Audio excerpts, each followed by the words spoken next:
1 Samuel capítulo 11. Aquí está.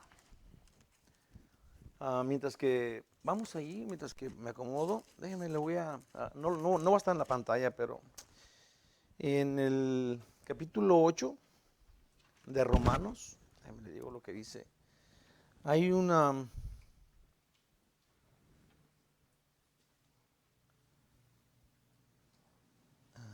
Déjenme le digo dónde está.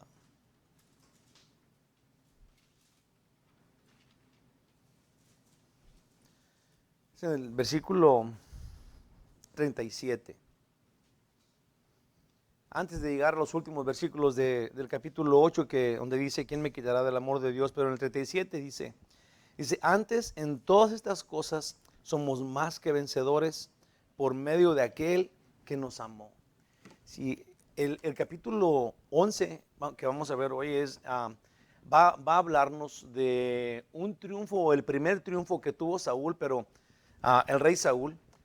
Lo curioso, lo que a mí se me hace bien impactante del capítulo, se los voy a adelantar así poquito, pero no tanto, es de que Saúl, cuando Dios lo ungió en el capítulo 10, la semana pasada, que Dios lo ungió a través de Samuel, que le echó este galón de aceite en él, dice una redoma. Cuando terminó todo esto, la gente, viva el rey, dijo esto, y luego cada quien se fue a su casa. Sí, no pasó nada, no tenía él un lugar como rey, no tenía un gabinete en donde la gente le iba a decir qué es lo que estaba pasando, para nada. Él era una persona simplemente del normal todavía. Aún ya se fue rey, pero se fue para su casa, igual que todos los demás. Samuel se fue a su casa, Saúl se fue a su casa, la gente se fue a su casa. Dijimos en el capítulo 10 que algunos se fueron con él para cuidarlo porque él era el rey ya manifestado, ¿no? Ya Dios ya le había presentado al pueblo, pero aún se fue a su casa. Sí, y lo vemos ahora, lo vamos a ver cómo es que él está esperando. Sí, yo creo que él no sabe, Samuel tampoco sabe, no saben qué va a hacer Dios. Y me gusta mucho eso, porque dice que que Saúl venía del campo, ¿sí? Y luego Dios le tiene lo que él va a hacer, ¿sí? Dios tiene un plan para cada uno de nosotros. En este caso a Saúl le tenía el plan de ir a esta guerra, ¿sí? Pero Saúl no sabía y nadie sabía. Y yo creo, hermanos de mi corazón, que nosotros tenemos que estar simple y sencillamente en el normal de la vida, pero siempre alertas. Jesús dijo que fuéramos vigilantes. Dice, velad y orar. Velad significa estar a la alerta, vigilante, porque no sabemos en qué momento podemos ser útiles a Dios. No sabemos en qué momento el Señor va a abrir una puerta para que tú puedas compartir el evangelio, para que tú puedas ayudar a alguien, ser de bendición para alguien. Y yo creo que eso es lo que está pasando con Saúl. Muchos de los comentaristas que he estado viendo para leer, digamos, 1 Samuel, muchos como que siento como que están hablando mal de Saúl. Y dicen que es un hipócrita, porque ya sabemos cómo termina, pues. Ya sabemos que anda queriendo matar a David, tiene celos de él, todo esto. Dios termina quitándole el reino, anula su reinado porque es desobediente. Pero en esos principios, si cuando Dios le está llamando y todo esto, Saúl no tiene un plan maligno, pues. Él no sabe ni qué está pasando, simplemente hay en algunas cosas en donde él responde con firmeza y bien prudente, como una persona que él no tiene un plan malvado, pues. Y eso me gusta, porque yo creo que nosotros tenemos que confiar en Dios todo el tiempo, saber que Dios está dirigiéndonos y que no hay un tiempo en la vida en donde Dios se le olvidó que andábamos acá, ¿verdad? Sino que Él está siempre cuidándonos, siempre. Los que nos dormimos somos nosotros, los que no estamos alertas somos nosotros. Y yo creo que ese es uno de los puntos que vamos a ver hoy, que me gustaría que tomáramos en consideración. Así de sencillo comenzamos. Voy a leer lo que es el resumen del 10, ya que dije algo, pero en 3 renglones. Dice, vimos que Samuel unge con aceite a Saúl, pues ha sido elegido por Dios para ser rey de Israel. Le dio 3 señales para confirmación. Luego Samuel lo presenta ante Israel y la gente lo acepta. Aún así, Saúl no está seguro, no tiene tanta fe en sí. Saúl no tiene nada de fe. Simple y sencillamente ha descubierto que Dios lo está llamando y que le hizo 3 cosas increíbles para hacerle saber y le anunció que iba a suceder 3 señales y luego pasaron. Entonces, no es que él ahora tenga mucha fe, pero no sabe realmente qué hacer. Por eso está escondido. Por eso cuando lo declaran rey, se fue a esconder, porque quiere saber más, quiere entender qué es lo que está sucediendo allí. Sí, hay unos que cuando él se va para su casa lo apoyaron, y también tiene personas que no lo apoyan. Entonces, aún hay gente que dice, pero ¿de dónde salió? ¿Por qué va a ser el rey si ni creyentes, digamos, no estaba preparado, nadie lo conocía? Entonces ahí termina el capítulo 10, en donde se queda como en incógnita el rey Saúl. Se va a su casa y se queda el pueblo como si no hubiera pasado nada, mientras que Dios está trabajando en otros asuntos. Y vamos a ver lo que pasa hoy. Introducción al capítulo 11, y ahora vamos a ver qué es lo que Dios va a hacer con esas personas y con este cuadro que estábamos viendo en el capítulo 10. Dice en el 11, en resumen: mientras Samuel envió a Saúl, ya reconocido rey, y a todo el pueblo a su casa, Naas, rey de Amón, este Naas, obviamente que es descendiente de los amonitas, y este Amón es hijo del incesto de Lot, si se acuerdan. Entonces, esos amonitas siempre fueron enemigos de Israel. Sí, toda la vida los amonitas son enemigos de Israel, están fuera de lo que es la tierra prometida. Entonces, este Naas amonita viene y pone, ahora él es un hombre, de acuerdo aquí, este Naas es un rey poderoso que viene y atrapa a los de Jabes, y les dice, vamos a ver cómo los atrapa y cómo los está amenazando, ¿sí? Pero él quiere imponer su plan maligno para que la gente escuche que él puede hacer esto y que los va a atrapar. Una de las cosas que sabe Naas cuando fue a esta ciudad, digamos, israelita, es de que él sabe que Israel está desunido.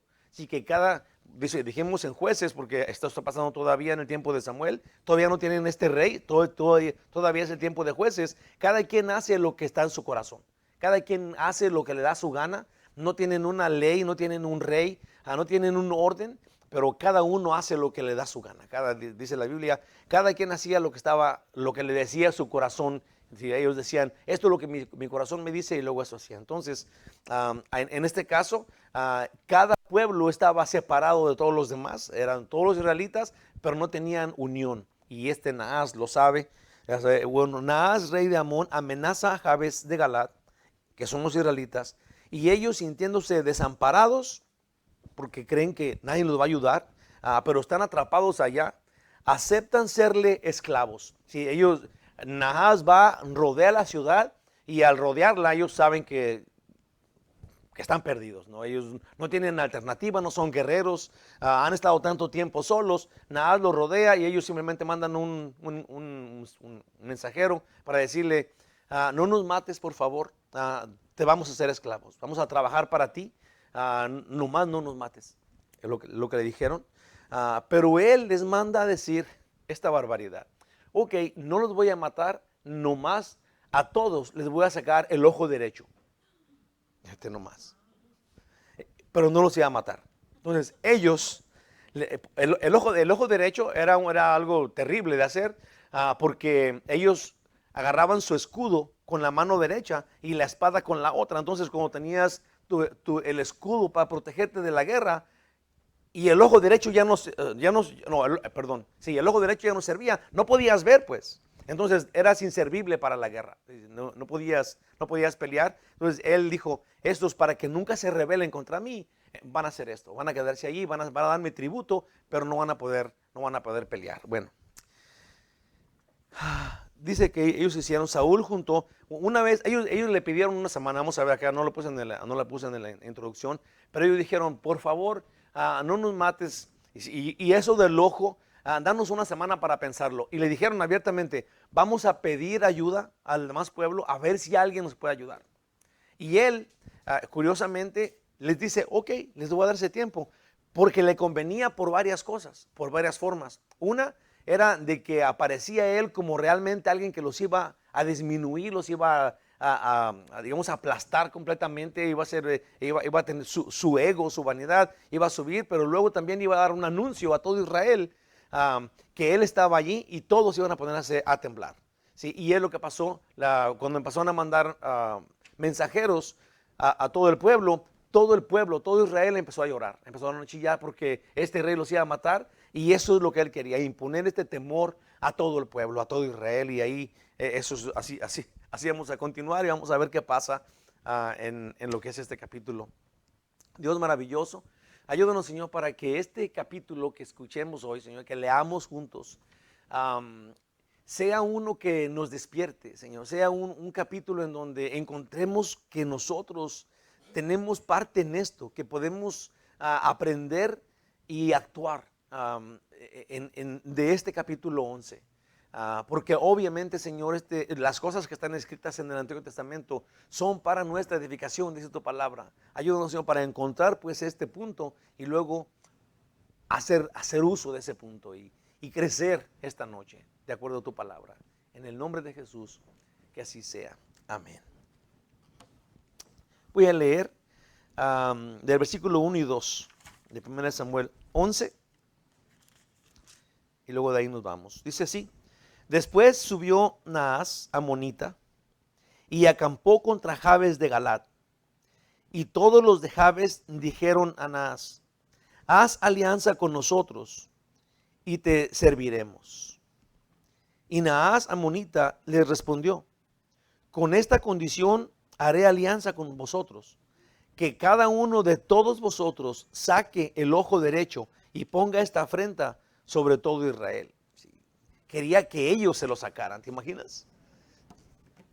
Y leí algunos comentarios en donde esa era la costumbre del que iba y luego, digamos, apresaba a este pueblo y hacía eso con ellos. Mucha gente tuvo que perder sus ojos porque estos hombres malvados hacían eso y los esclavizaban y los inutilizaban por completo a ese pueblo para que nunca se rebelaran. O sea que una vez que algún ejército rodeaba tu ciudad, solo había dos opciones: rendirte con un trato, como estaban haciendo ellos, o pelear para defenderse. Ellos no tenían opción, ellos no eran guerreros, no tenían armas, y en ellos no había solución. Entonces su única opción de vida, si su única camino, la única respuesta que tenían era pedir un trato al rey y quedarse ahí pues vivos. Honestamente, a ese punto que ellos estaban, era mejor perder un ojo que perder la vida. Entonces, pobrecitos, ¿no? En ese tiempo la nación, como sabemos, estaba muy desunida. Samuel ya era viejo y sus hijos malos. Realmente estaban expuestos. Naas, rey de los amonitas, toma la ventaja, esta que él conocía, y verdaderamente ellos verdaderamente están débiles y están caídos. Dijeron a Naas: no nos mates y te damos tributo. Pero Naas, que sabe todo, que sabe que todo Israel está en el mismo estado patético, ¿sí? Que cada quien está por su lado, que cada quien hace lo que le da su gana y que no ve por el otro, no tiene compasión de nadie. Cada quien está, digamos que, peleando, luchando, viviendo por ellos. ¿Sí? No tienen unión para nada con nadie, pero tampoco les importa a nadie más. O sea, ahora quiere que sean de muestra, una vez que dicen ellos que sí van a ser esclavos, ahora quiere él que sean de muestra para los demás. Dijo: no los mataré entonces como dicen, pero quiero que todos se saquen el ojo derecho. Y perder un ojo es mejor que perder la vida. Está tan mala la situación que Naas acepta que pidan ayuda y les da el tiempo que piden, pues será propaganda gratis para él. Ahora todo Israel tendrá que pensar que ellos son la próxima víctima de Naas. Y se los prometo que cuando esto pasó, me tuve que poner yo en la situación de ellos. Y si yo fuera este pueblo, Jabes de Galat, que les digo, de ahí salió Saúl, ese era su pueblo de Saúl, él era galadita.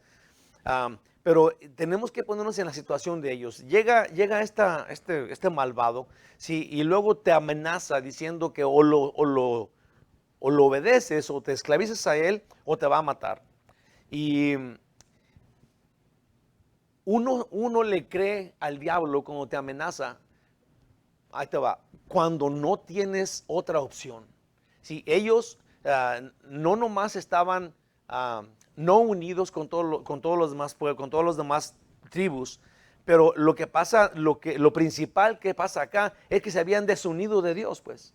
Habían abandonado a Dios, y una vez que no tenían esta unión con Dios, estaban solamente a la intemperie, estaban sin amor por nadie, no estaban apoyados por nadie. Pero entonces ahora, cuando llega esta amenaza, simplemente no confían en nadie. Pero no sería lo peor de eso.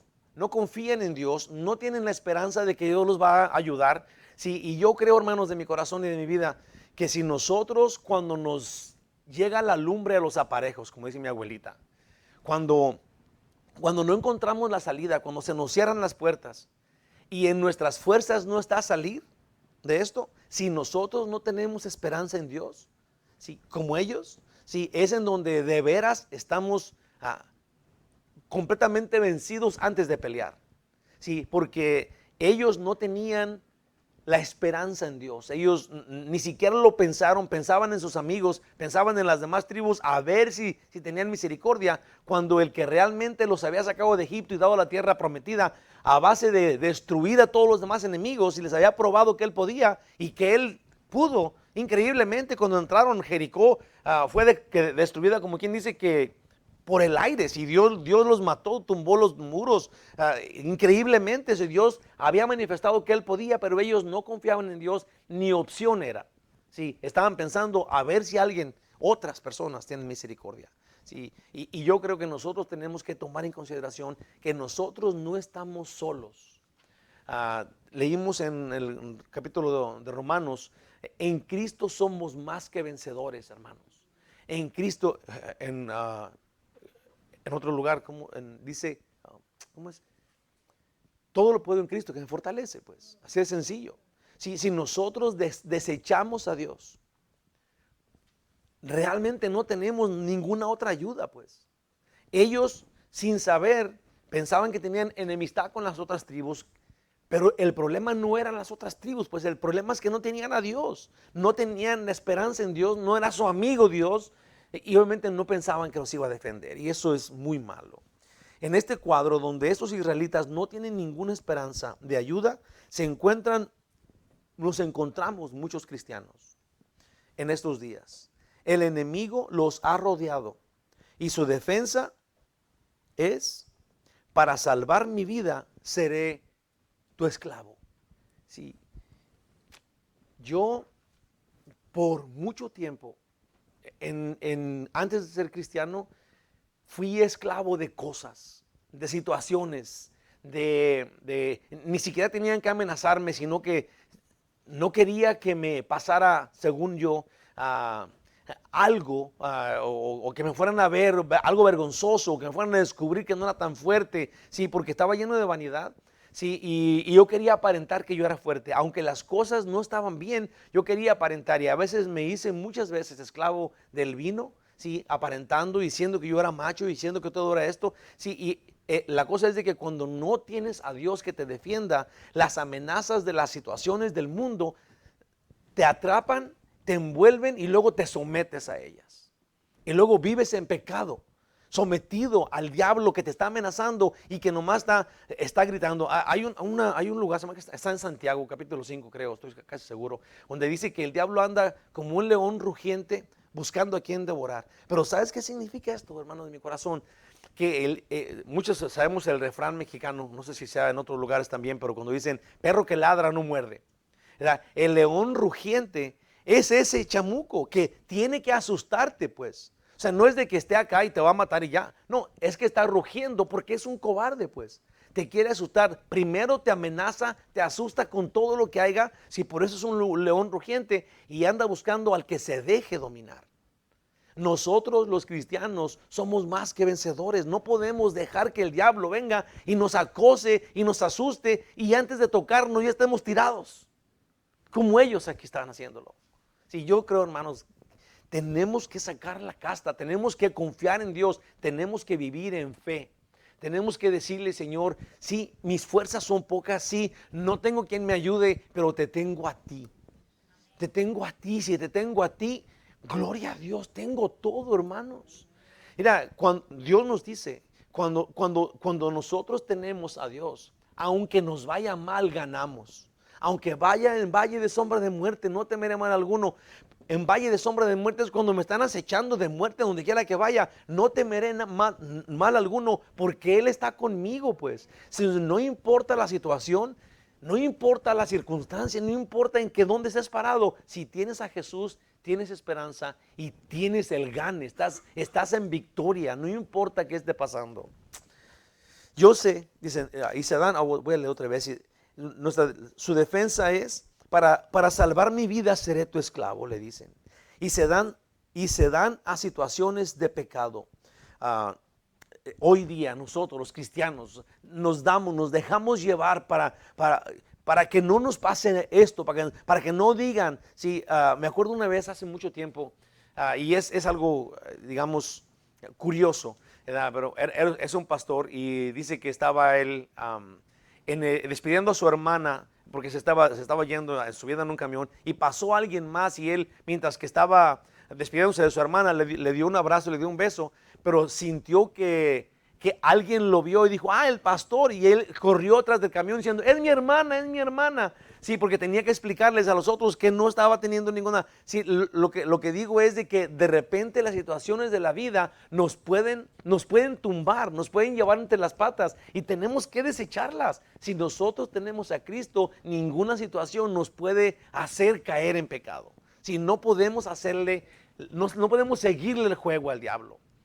Puse acá, dice ellos, otra vez, en este cuadro otra vez aquí. Para salvar mi vida seré tu esclavo, muchos cristianos decimos, y se dan a situaciones de pecado, de drogas, de engaños, de inmoralidad. Y esto puede suceder cuando no tenemos una vida de oración y un compromiso con Dios, sino que hacemos de nuestra vida, de nuestra cristiandad, la portada de nuestra vida, que dice una cosa por fuera, pero otra por dentro. Si nosotros no nos la pasamos orando, yo no sé si usted tenga realmente esta comunión con Dios a solas. Ya sé que seguramente usted ha de orar, pienso, poquito. A lo mejor yo tengo un tío que él decía, yo cuando me voy a dormir, cuando ya es la hora de dormirme, me pongo en las manos de Dios. Y un día mi papá le preguntó que cómo le hacía. Y dijo, es que me acomodo, me duermo, y digo, que el Señor me cuide. Digo, y eso no es una oración real. ¿Sí? Tenemos que darle un tiempo a Dios, pues. Un tiempo no solamente para pedirle por todos, lo cual también se vale, pero para adorarlo, para decirle que lo amamos, que queremos servirlo, que es nuestro Dios y nuestra guía y que dependemos de Él. Hermanos, un tiempo de oración es bien importante en la vida del cristiano. Un tiempo de oración, leer la Biblia, aunque sea poco a ratitos, a lo mejor en la mañana leer algún versículo, a mediodía acordarte de otro, buscarlo, no sé, si tienes tiempo, entonces leer más. Yo creo que todavía no se llega el fin de año, pero voy a comenzar para que si alguien quiere acompañarme, ya lo hemos hecho otras veces, hemos hecho como 3 veces, pero lo voy a empezar a hacer otra vez para que se vayan preparando, leer la Biblia en un año.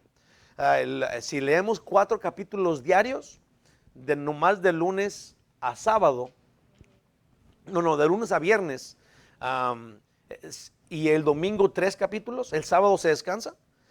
Se lee la Biblia en todo el año y si nos apoyamos y estamos, digamos que a dónde va, si alguien se atrasa, ya lo hemos hecho, nos juntamos aquí y alcanzamos a los 4 capítulos. 4 capítulos se leen, te lo prometo, que en 15 minutos. Se pasa bien rápido, más aparte, si la oyes, la Biblia, porque también se vale. Si pones los audífonos cuando vas al mercado, cuando vas al trabajo, los 4 capítulos se van así. Y una vez que pasa el año, ya la leíste toda la Biblia. Es importante. Entonces, es importante si Dios dice que nosotros tenemos que comunicarnos con Él. Y la Biblia es en donde Él nos habla. Yo creo que sería un buen plan hacer el plan de leer la Biblia el año que entra, todos juntos, el que quiera, pues. Por lo pronto hay que leer la Biblia a pedacitos, como ya dije, 1 o 2 versículos diarios. ¿Qué tiene? Pero orar, porque el diablo anda como un león rugiente y va a devorar al que no tenga esta conexión con Dios, al que no tenga compromiso con Dios, al que ande como dije acá, con la portada de cristiano, pero por dentro habla de otra cosa. Sí. Dice, los de Galat estaban fríos en la fe. No estaban abandonados por Dios, pero se les olvidó a ellos que Dios existía. En Proverbios 1:7 dice, el principio de la sabiduría es el temor a Jehová. ¿Sí? Los insensatos desprecian la sabiduría y la enseñanza. ¿Sí? Cuando, yo no sé si le ha pasado, ha habido personas aquí en la iglesia, sí, que se han confesado, digamos, han sacado eso. Un día un hermano me dijo, ya tengo 2 miércoles que no voy. Dijo, pero ¿sabe qué, pastor? No he estado ocupado. Es que dijo, no, ya tenía como 3 veces que no venía. Y dijo, una vez no fui, dijo, y las demás veces se me hizo más fácil no venir. Sí, y si se lo piensa, eso es verdad. Él dijo bien clarito, pero si no tienes este compromiso, si de repente dices, ya mejor no voy, o es que estoy cansado, me voy a bañar, o ya iré mañana, lo voy a ver por el internet. Sí, de a poco entonces ya no vas a empezar a ir, porque te enfrías, pues ya deja de ser tan importante como algo que tú haces, pues. Entonces, honestamente tenemos que poner el dedo en el renglón, tenemos que seguir edificándonos con la palabra de Dios y poner atención. En Gálatas 3:1, ya que estamos en Gálatas en los domingos, pero Pablo le dijo a los Gálatas, oh Gálatas insensatos, ¿quién os fascinó para no obedecer a la verdad? A vosotros, ante cuyos ojos Jesucristo fue ya presentado claramente entre vosotros como crucificados. Pablo le dice a los Gálatas, si ustedes ya tenían a Jesús, ¿quién los engañó? ¿Quién los está fascinados? Es una clase de quién les puso quién los embrujó para que ahora ya no vean la verdad. ¿Qué les pasó? Sí, y yo creo que es eso, que cuando uno se enfría, cuando uno ya deja, digamos que le das lugar a estar en tu casa, a no venir a la iglesia, a no leer tu Biblia, si nuestra naturaleza de pecado toma lugar y luego empezamos a abandonar a Dios, empezamos a dejar las cosas de Dios, ya no son tan importantes, ya no tienes ese compromiso y entonces hay peligro de que el diablo venga y te dé más de lo que tú estás queriendo, que es la maldad. Ya no ven a Dios como ayuda y no es que no sepan que Él todo lo puede, pero lo dejaron de ver, no lo están volteando, no es una opción. Sí, como ellos saben que Dios es el Todopoderoso, sí, pero a este punto, si se fijan, no están pensando si Dios me va a ayudar o no me va a ayudar. Se les olvidó que Dios los puede ayudar, pues. Ahora están pensando a ver si mis hermanos me ayudan. Se han sometido a los caminos del mundo. De versículo 3 al 8 dice, entonces los ancianos de Jabes le dijeron pues a Anás, cuando dijo que se iba a sacar el ojo derecho, danos 7 días para que enviemos mensajeros por todo el territorio de Israel. Y si no hay nadie que nos defienda, saldremos a ti. Sí, que no hay ni siquiera una insinuación de que Dios los va a ayudar, pero para nada, lo tienen fuera de su mente. Dice en el 4, llegando los mensajeros a Gabá de Saúl, dijeron estas palabras en oídos del pueblo, y todo el pueblo alzó su voz y lloró. Eso es lo que Naas quería, que todos lloraran, que todos se angustiaran, porque ahí venía el poderoso Naas. Dice en el 5, y he aquí Saúl, que venía del campo tras los bueyes, y dijo Saúl, ¿qué tiene el pueblo que llora? Y le contaron las palabras de los hombres de Jabes. Al oír Saúl esas palabras, el Espíritu de Dios vino sobre él con poder, y él se encendió en ira en gran manera.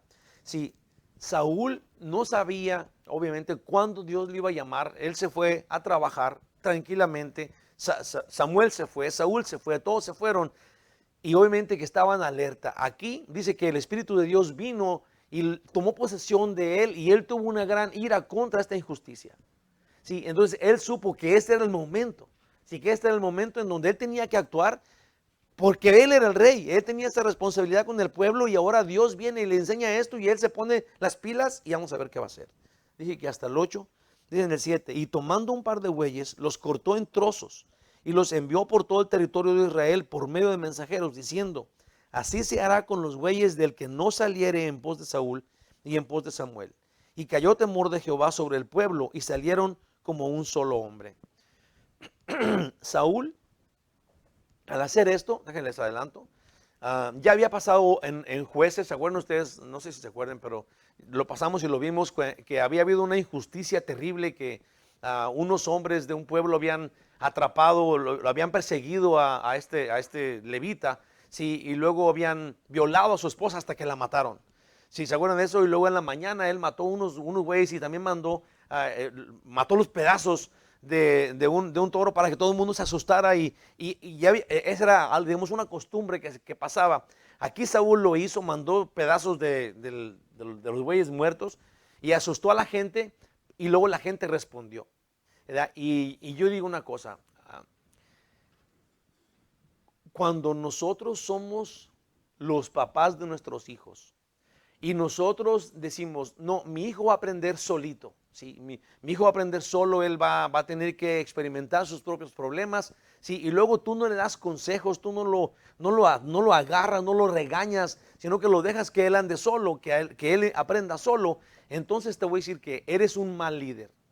Si aquí en la iglesia, una vez o muchas veces he pasado por este punto en donde hay cosas en la Biblia, hay situaciones en la Biblia en donde a veces no es tan claro el mensaje. Digamos que hay un versículo difícil de entender, y luego yo les digo a ustedes: ok, la Biblia dice así y así, ¿verdad? Y no está tan entendible, muchos dicen esto, muchos dicen esto, ustedes sabrán. Y está bien decirlo, ¿verdad?, cuando no hay una respuesta. Pero si yo estudio la Biblia y luego yo descubro que este versículo dice así, apoyado por este lugar y por este otro lugar, y ahora yo tengo una idea sólida, bíblica, y no se las quiero decir a ustedes porque ustedes sabrán cómo lo creen, yo siento que eso no es guiar bien.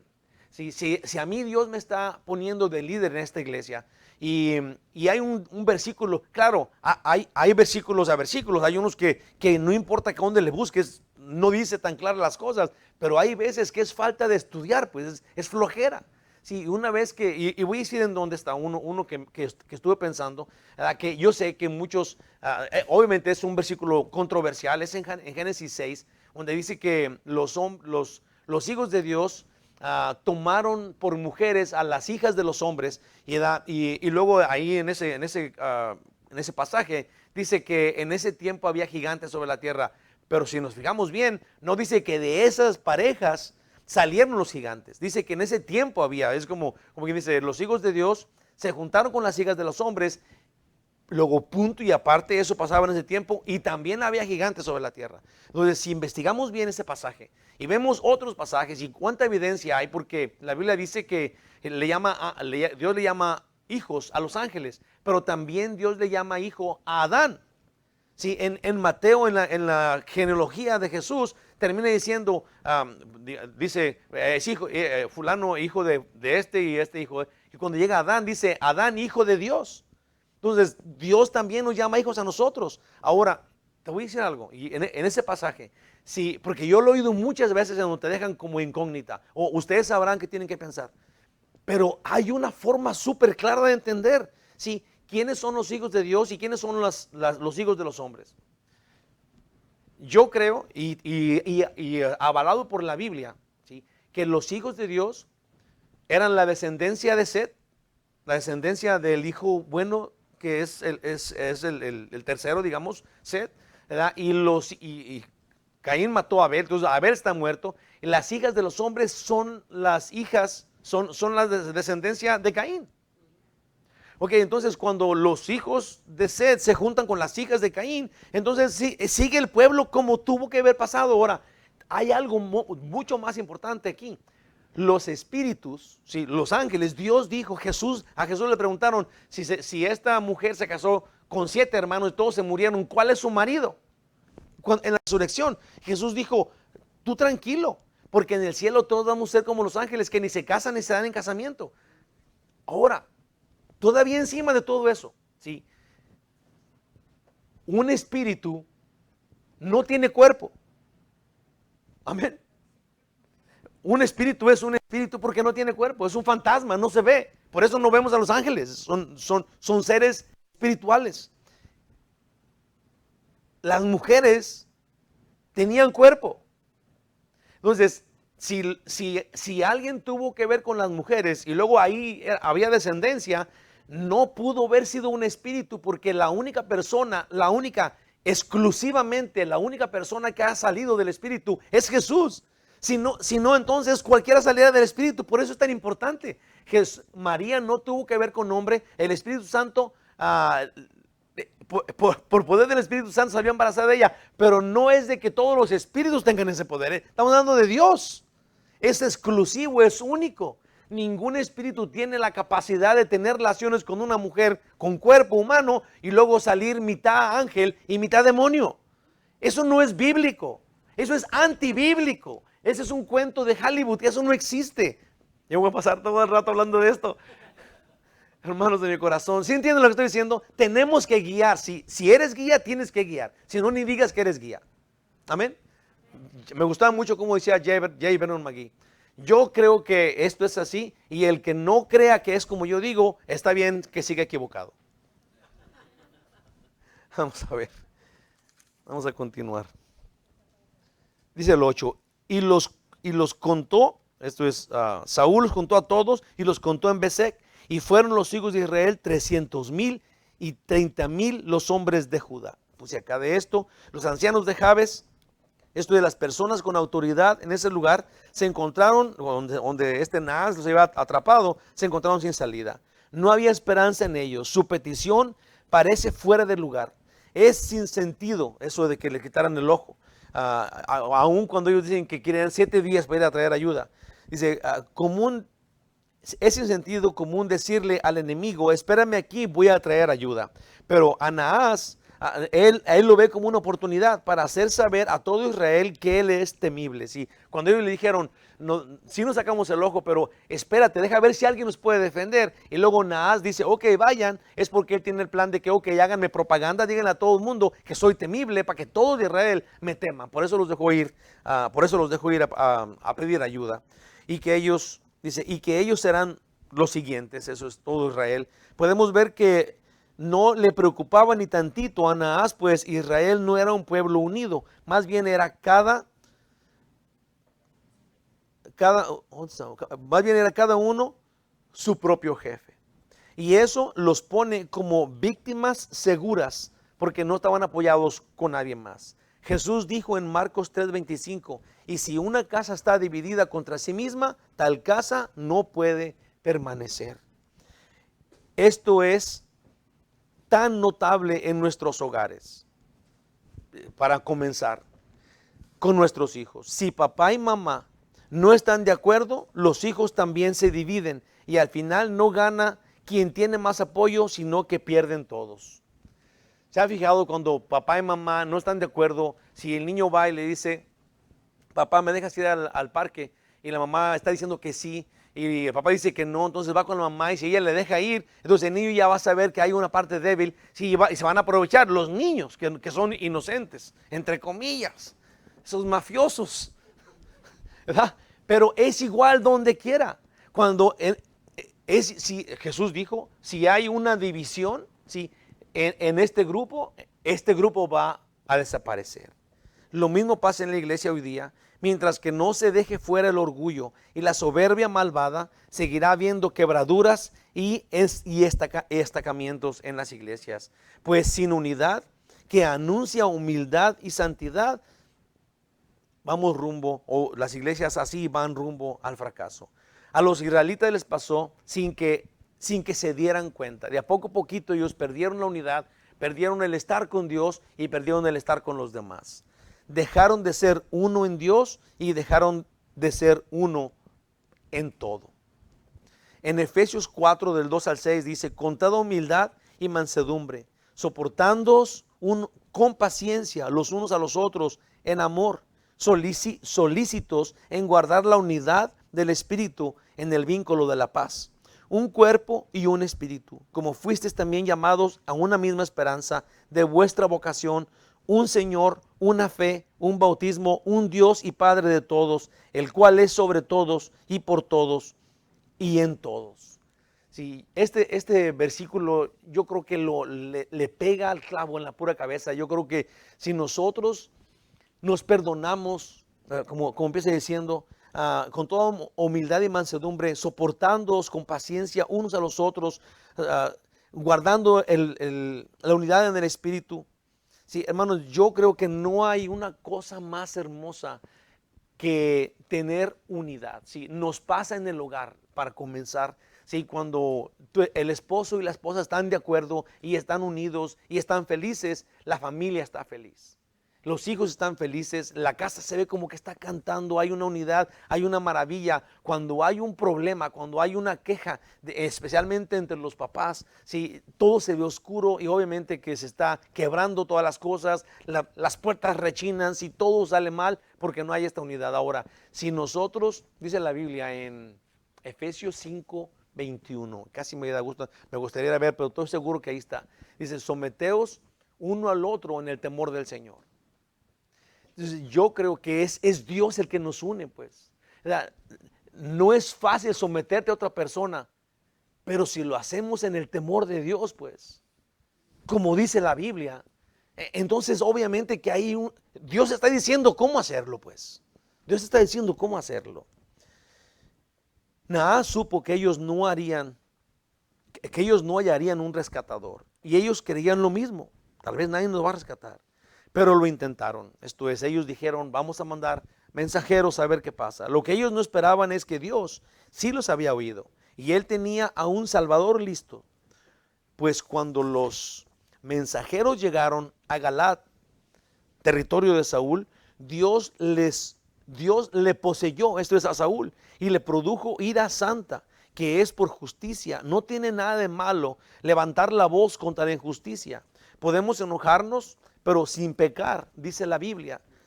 Efesios 4:26, airaos, esto es, enójate, pero no pequéis, que no se ponga el sol sobre vuestro enojo. Saúl, pues, en este enojo contra esta injusticia, guió, ¿sí? Guió al pueblo, un pueblo desunido, hizo lo que sea para unirlos, ¿sí? Y la unión les trajo una victoria, que es lo que Dios quería, pues. Es lo que tenemos que hacer como líderes. Tenemos que unir a la gente. Tenemos que encontrar cómo hacer esta unión para que no haya divisiones, porque las divisiones cuartean todo y destruyen todo. Eso dice la Biblia. Dice del 9 al 11, dice, y respondieron a los mensajeros que habían venido. Así diréis a los de Jabes de Galad: mañana, al calentar el sol, seréis librados. Esto es, Saúl dijo a todo el pueblo, díganle esto a ellos, vamos a ir a defenderlos, vamos a ir a cuidarlos, Naas no les va a hacer nada, antes de que caliente el sol, seráis librados. Y vinieron los mensajeros y lo anunciaron a los de Jabes, los cuales se alegraron. Y los de Jabes dijeron a los enemigos. Aquí obviamente pasó de un día para otro esto, ¿sí? Era en la noche y otro día todos amanecieron allá. No se dio tiempo para que Naas se diera cuenta que sí los iban a ayudar, ¿sí? Esa era la estrategia primera, agarrarlos a la descuidada. Entonces, una vez que eso estaba pasando, fueron y le dijeron a los de Jabes, los de Jabes fueron y le dijeron a Naas, a sus enemigos, vamos a hacer como ustedes digan mañana. Sí, vamos a someternos, vamos a sacarnos los ojos, no hay ningún problema. Si los de Jabes dijeron a los enemigos, mañana saldremos a vosotros para que hagáis con nosotros todo lo que bien os parece, lo que bien os pareciere. Hasta el 11. Dice, aconteció que al día siguiente dispuso Saúl al pueblo en 3 compañías y entraron en medio del campamento a la vigilia de la mañana. La vigilia de la mañana es de las 2 de la mañana a las 6 de la mañana, antes de que saliera el sol. E hirieron a los amonitas hasta que el día calentó. Y los que quedaron fueron dispersos de tal manera que no quedaron 2 de ellos juntos. Completamente los destruyeron. Yo puse acá de esto. Esto pasó en un día, de un día a otro. Señor, ¿cómo ocupamos confiar en ti? Danos discernimiento para liderar y para apoyar y para apoyar a tus siervos. Yo creo, hermanos, de mi corazón, que tenemos que aprender el mensaje de este capítulo. Saúl no estaba buscando ser el, si a este punto él no quería tener ningún lugar, él no sabía por qué Dios le había dado este lugar de ser el rey. Pero cuando esta situación llegó, él dice que fue poseído por Dios y se le metió esta ira contra la injusticia y luego guió al pueblo. Si el pueblo no responde, no pasa nada tampoco. Se fijan, desde el domingo, yo lo tengo en mi corazón todos los días. Si el que guía, hace bien su trabajo, pero nadie escucha, para nada sirve la guianza. Entonces las dos partes tienen que tener el plan de Dios, tienen que someterse a Dios para que suceda, para que tenga sentido, para que suceda la victoria. El que guía tiene que guiar y el que es guiado tiene que responder, pues, y tiene que seguir. Y luego esto sucede, se junta el pueblo, hacen 3 compañías como Saúl está guiando. Saúl, ¿de dónde sacó que hicieran 3 compañías? Él no era un estratega de guerra, era simplemente una persona que estaba guiado por Dios y el pueblo estaba confiando en él. Este es el punto. Dice, esto es, otra vez, Saúl no sabía cómo empezar y Samuel tampoco, no le estaba aconsejando. Cada uno se fue a su casa en el capítulo 10. Aquí Saúl, a quien Dios ya había elegido y el pueblo había recibido, andaba trabajando en el campo, andaba sembrando, cosechando. Esto es importante porque Saúl no estaba sentado comiendo uvas, y no de que ya Dios le dijo que era el rey y luego él se fue a sentar y a comer uvas esperando que todo le sirviera. No era así, él se fue a trabajar. Él no estaba esperando ser honrado. Él estaba trabajando, esperando a ver qué Dios iba a hacer, digamos que en incógnita. No sabía qué iba a pasar, sino que Dios decide de repente a quién, a dónde, cuándo. Y nosotros tenemos que estar disponibles y tenemos que estar abiertos y tenemos que estar esperando y vigilantes, porque es el Señor que guía. He aquí lo que Dios está haciendo. Y un paso de fe. El líder guía y el pueblo responde. Y cada uno juntos dicen gloria a Dios. Pues todos saben que esto es de Dios. Si el pueblo entendía que Dios estaba guiando, Saúl sabía que Dios estaba guiando. Y yo digo que si el que guía quiere guiar en sus fuerzas y los que lo obedecen en su, digamos que por su sabiduría, sin que Dios tenga que ver, no es el cuadro que Dios quiere ver. Si el que guía tiene que saber que esto es lo que Dios está guiando, que esto es lo que Dios está diciendo, y el pueblo tiene que responder porque sepa que es de Dios. Sí. Hoy día hay iglesias enormes, hay iglesias gigantísimas y líderes no tan buenos. Pero la razón es de que ni el líder sigue a Dios, ni el pueblo sigue a Dios. Sí, entonces estas iglesias, aunque grandes, no son el cuerpo de Cristo, no tienen ninguna función dentro de lo que es la Biblia, sí, y obviamente que no tienen la unidad que Dios quiere, que Dios está buscando. Sí, no es el cuadro que Dios quiere. Yo creo, hermanos, que como dice en Efesios 5:21 del esposo y de la esposa, someteos uno a otro en el temor del Señor. Si cuando eso sucede, sabemos que es de Dios y sabemos que el resultado va a ser bueno porque estamos con Dios y Él sabe todo. Dice, hace un tiempo nos reunimos, y esto es algo una experiencia que me pasó, y lo voy a decir así bien rapidito, porque lo sentí así, o me sentí así en aquel día. Ahí te va, bien rapidín. Hace un tiempo nos reunimos algunos pastores en una iglesia de un pastor argentino. Esto fue allá en Montclair. Y pasó esto, que testificó él lo que le había pasado. Dijo que por razones de la vida cerraron la iglesia de inglés en la cual él servía con su congregación, como estamos nosotros. A donde ellos pertenecían, pues ellos debían ser, una vez que la iglesia en inglés cierra, entonces ellos pues se quedan sin iglesia y también tenían que cerrar. Pero estaban orando todos, eso fue lo que él compartió. Dice, pero alguien supo, estaban orando, pidiendo a Dios saber que les guiara o que si sí iban a cerrar o qué, pero luego alguien salió con la idea y vino y les dijo, alguien supo de una oportunidad, un edificio que era un banco anteriormente, que estaba en remate. ese edificio, pero se tenía que presentar digamos, la oferta con $25,000. Esto es real, yo estaba ahí cuando él estaba platicando eso, y luego dijo, tenían que venir con $25,000 lo más pronto posible para cerrar el trato y quedarse pues con el edificio. Y él dijo a la congregación, tomando un paso de fe, y dijo, aquí están $2,000. ¿Quién me apoya? Y 11 familias más hicieron lo mismo ese mismo día, y él estaba compartiendo en la iglesia que era un banco, que ahora era su iglesia. Más bien, el lugar que era su iglesia y el lugar que era un banco y que ahora pues era su iglesia. Él estaba diciendo, y sí, se veía como un banco todavía, tenía como los mostradores o lo que eran los mostradores antes, y estaban ahí. Sí, y yo me pregunté cuando estaba pasando eso, si Dios lo hiciera aquí, sí. Es fácil, a mí me impresionó cuando él dijo esto, sí. La gente perdió sus $2,000, pues. Yo no sé si yo me animaría a pedir o qué, pero esta gente, 11 familias, dijeron, yo doy mis 2,000 igual que tú. Y le dijeron adiós a sus 2,000, 11 familias para costar los $25,000. Y yo me pregunto, ¿será que yo pueda? Si nos pasara eso, ¿podríamos llegar a ese punto? O si pasara otra cosa diferente. Sí, yo no sé, hermanos, si nosotros vamos a caer en ese lugar o no, o sí o no, pero yo digo que nosotros tenemos como iglesia, aunque no nos vayamos de aquí ni compremos nunca nada, tenemos que tener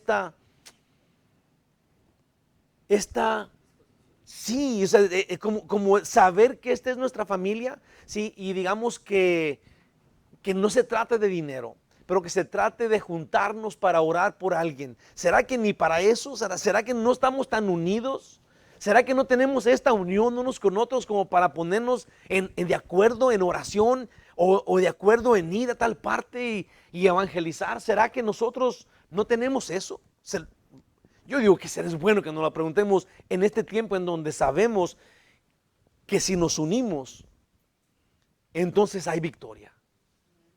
Sí, no, Dios no quiere que nos juntemos con todas las tiendas y las gentes que no van a la iglesia. No, el Señor quiere que se junten los que son de ese grupo, pues.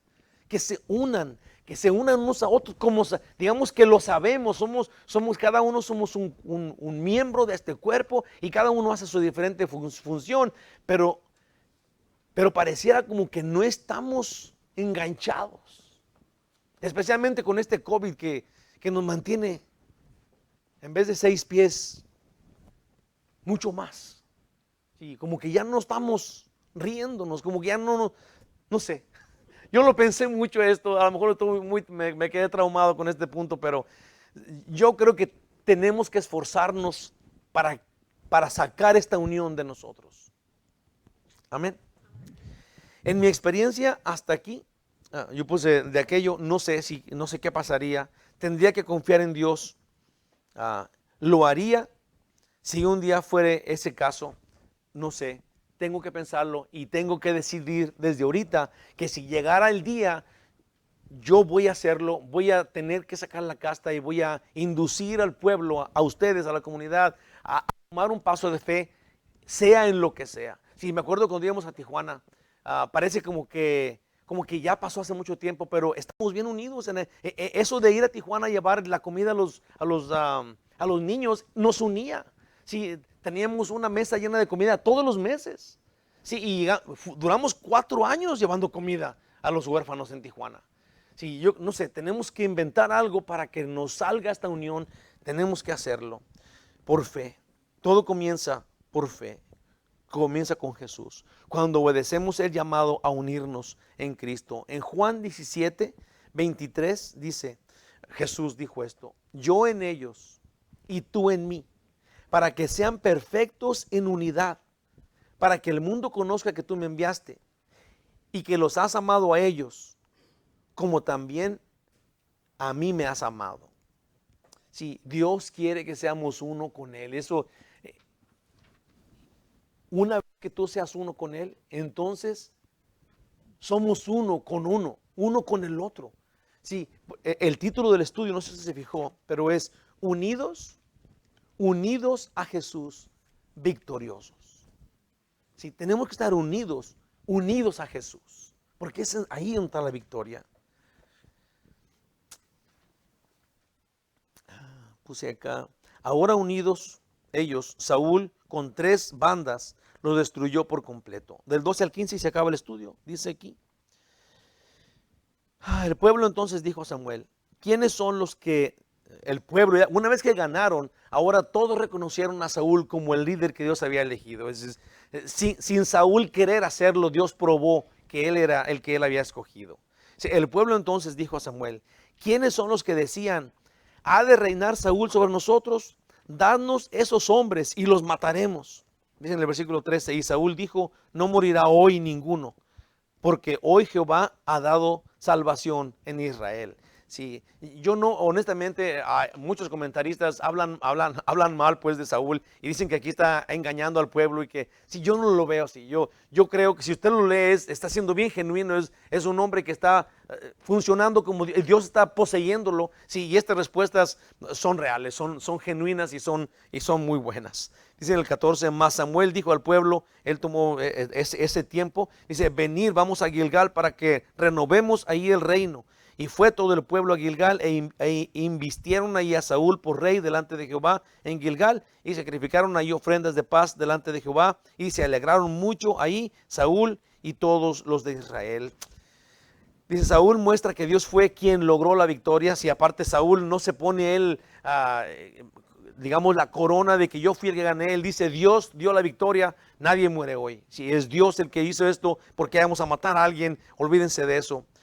Dice, Saúl muestra que Dios fue quien logró la victoria y probablemente no lo entendió. No entendió por qué lo hizo Dios. Dice, pero Satanás, quien produjo las divisiones anteriores, no se fue avergonzado, sino que, fíjate bien, una vez que Saúl, o que Dios logró que Saúl uniera a la gente, y luego vinieron y tuvieron tremenda victoria, fíjate qué diablo tan feo es, ¿okay? Por no decirle qué diablo tan cochino. Pero mira, habían tenido una victoria increíble. Y luego cuando tuvieron la victoria, esta gente viene y le dice, ¿quiénes son los que estaban contra ti, Saúl? Vamos a matarlos. Sí, a causar divisiones entre ellos otra vez al momento de hacerlo. Sí, es bueno ver esto, observarlo con atención, porque el diablo no se fue en la victoria. Él se quedó allí y quería hacer división enseguida. Luego. Vamos a matar a los demás y Dios, claro que no, le dijo Dios. No se fue avergonzado, sino que está ahí para causar esta última división ya ahora entre ellos. Dijeron, vamos a matar a nuestros hermanos que no les gustaba cómo diriges. Saúl dijo, no, y de Dios es la victoria, amén. Samuel confirmó a Saúl ante Dios. Hermanos, yo creo que es bien importante que nosotros seamos el pueblo que Dios quiere ser. Si no estamos aquí por casualidad, sino que si este es el plan que Dios tiene y esta es nuestra única vida que tenemos y aquí estamos, yo creo que no gastemos nuestra vida en hablar mal unos de los otros. No sé, si yo confío en ustedes, si yo, digamos, esto es lo que hay que hacer, y yo confío en ustedes de esta forma. Cuando yo vengo, yo traigo mi mensaje y yo creo que ustedes están creciendo con la palabra de Dios. Yo creo que ustedes están tomando el mensaje y que están creciendo y están siendo edificados y esta es mi confianza acá. Si no haría ningún mensaje. Sí, yo lo hago con todo mi corazón y luego lo traigo. Ahora, si ustedes lo toman el mensaje y crecen, sí, y creen que esto es lo que yo estoy haciendo y me estoy esforzando, sí, no toma tanto. Este es el cuadro que queremos ver. Eso es todo lo que hay. Sí, pero tenemos que pensarlo, pues. Estamos en el lugar adecuado. Eso es lo que yo quiero hacer. Porque si no pensamos esto, nunca vamos a saberlo, pues. Nunca vamos a saber que esta es mi iglesia, este es mi cuerpo, esta es mi familia y que ese soy yo el que está aquí haciendo lo que Dios me mandó a hacer. Sí. Si estamos en el lugar adecuado, cada uno debe sentirse en paz, feliz, completo. Amén. Conclusión final. Debemos esforzarnos a unidad, porque el diablo nos aconseja a división. Si tus guías espirituales tienen defectos, sí tienen defectos. Pero si es doctrina falsa, apártate inmediatamente de ellos. Si no es doctrina falsa, sino que tienen una sonrisa media chueca y el pastor te cae bien gordo cuando agarra saliva y le da vuelta a la hoja así. Si no es la doctrina la que te tiene que causar la división, entonces lo que necesitas es orar por tu pastor. Si no es la doctrina, los defectos. Dice la Biblia que el amor cubre multitud de pecados. Tus líderes te ocupan en oración y en unidad. Los ocupo. Yo necesito, obviamente, sí, a mí en el Facebook muchas veces he querido poner, oren por mí, y como que me da pena decir, este se está aprovechando para que oren por él. Pienso, de repente, pero no es así. Yo estoy orando por ustedes y tienen que orar por mi familia y por mí. Ese es el plan. Ese es el plan. Tu líder te ocupa. Efesios 4:13 dice, hasta que todos lleguemos a la unidad de la fe y del conocimiento del Hijo de Dios, a un varón perfecto, a la medida de la estatura de la plenitud de Cristo. Nuestra victoria está en la unidad en Jesús. Amén.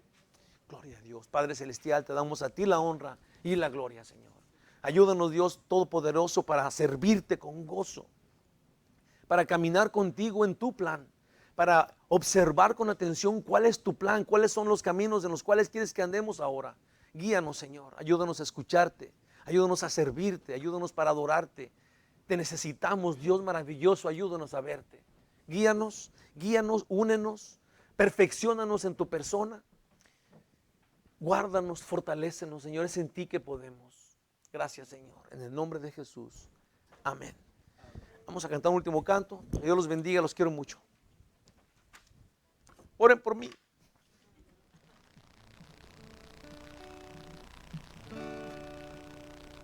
En pecado yo vivía, en tinieblas y en error.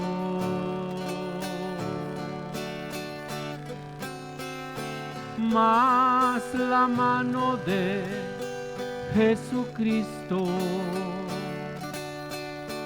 me tocó y salvó soy. Me ha tocado, sí me ha tocado, y ahora sé que el Salvador salva, sana y viene por mí. Me ha tocado Cristo el Señor.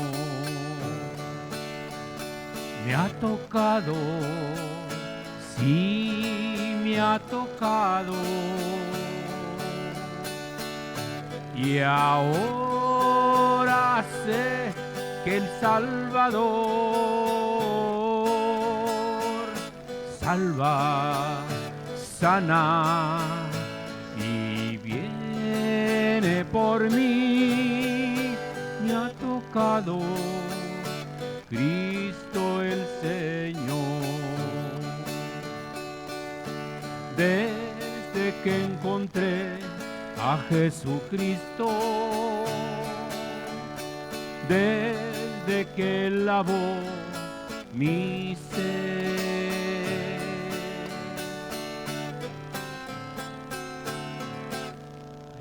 lo siento. Nunca dejaré de esperarte hasta que regrese por mí. Te ha tocado, sí te ha tocado, y ahora sé que el Salvador salva, sana y viene por mí. Me ha tocado Cristo el Señor. Una vez más. Me ha tocado, sí me ha tocado. Y ahora sé que el Salvador salva, sana y viene por mí. Me ha tocado Cristo el Señor. Te ha tocado Cristo. Gloria.